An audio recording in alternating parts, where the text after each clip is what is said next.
পেঁয়াজ বেরেস্তা করতেছি চুলায়।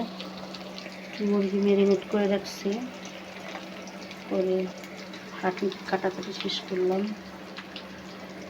চাল ধুয়ে রেখেছি, পোলাও চাল তো সব রেডি করে ফেলেছি, এখন রান্না হবে ইনশাল্লাহ। আমাদের পোলাও বসানো হয়ে গেছে, কিশমিশ দিয়ে দিলাম কিছু, তারপরে হচ্ছে মটরশুঁটি আছে, গাজর আছে, সবগুলো এর মধ্যে ছেড়ে দিব। বলক আসলে গরম পানি দিচ্ছি, যদিও সেদ্ধ হইতে হবে না, পোলাওতে তো সময় লাগে না বেশি। সব দিয়ে দিচ্ছি। এগুলো হচ্ছে মটরশুঁটির পরিষ্কার করে নিয়েছি, তো বলক আসলে দেরি তো লাগবে না, সব দিয়ে দিলাম। তো যাই হোক, এখন মোবাইল হ্যাং হয়ে গেছে নাকি,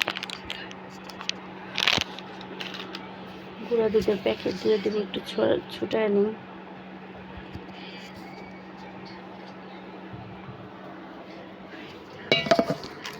হ্যাং হয়ে গেছে, একটু গুঁড়ো দুধ দিয়ে দিই সাথে, আরও দিব পরে, বলক আসলে একটু ফ্লেভার আসে, ঘ্রাণ আসে সুন্দর, এই আর কি।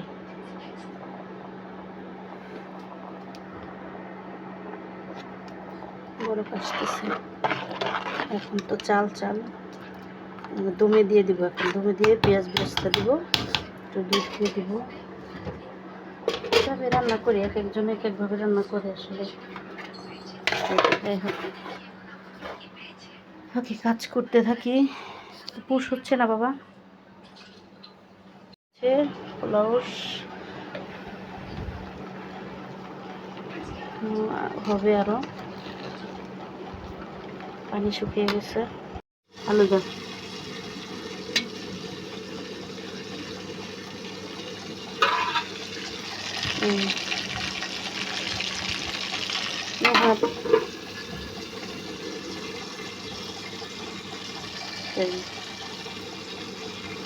আমার দায়িত্ব শেষ করতে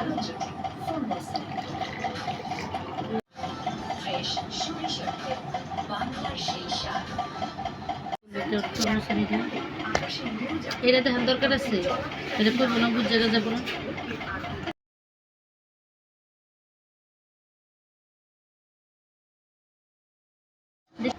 যদিও চেষ্টা করেছি, তেমন হয়নি, যেমনই হয়েছে আলহামদুলিল্লাহ। ঘরের জিনিস বানানো খাওয়াই ভালো, তো আমরা তো আর প্রফেশনাল কোনো মাস্টার না, না যেমন বানানো হচ্ছে আলহামদুলিল্লাহ। তো যাই হোক, এখন সালাডটা দিয়ে দিই। প্রত্যেকটা জিনিসে আসলে আজকের টমেটোগুলো এত সুন্দর পড়ে যায় কেন, পরের বারে আবার নিবা, প্লেটে দেখাই যায় না। হ্যাঁ, ওটার মধ্যে কি দেখুন,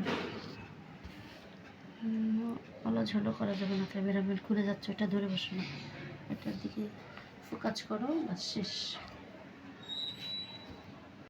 সব কিছুর স্বাদ একসাথে জড়ো করে দেখি খাবারটা কোন পর্যায়ে আছে।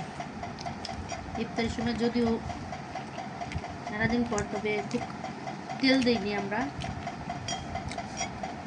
মশলা কম দিয়ে, তেল কম দিয়ে রান্নাটা মাশাআল্লাহ ভালো হয়েছে। তো একটু খেয়ে দেখি, ধনিয়া পাতার সাথে দিয়েছি।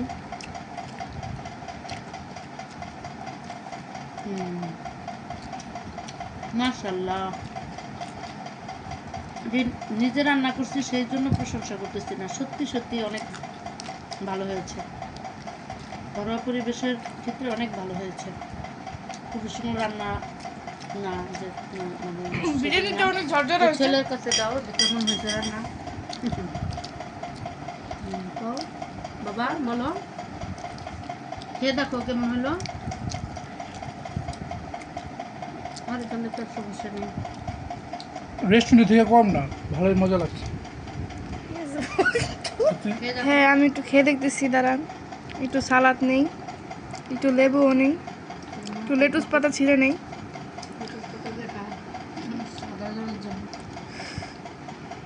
আর একটু গোস্তটাও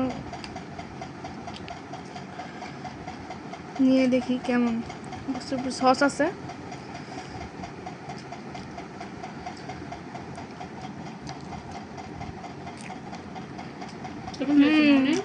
পুরো রেস্টুরেন্টের মতো ভালো হয়েছে, অনেক ভালো। মাশাআল্লাহ।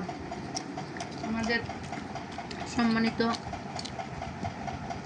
ভিউয়ার্সদের জন্য দাওয়াত, আমাদের সাথেই থাকেন। আল্লাহ যদি তৌফিক দান করে আপনারাও আসবেন আস্তে আস্তে।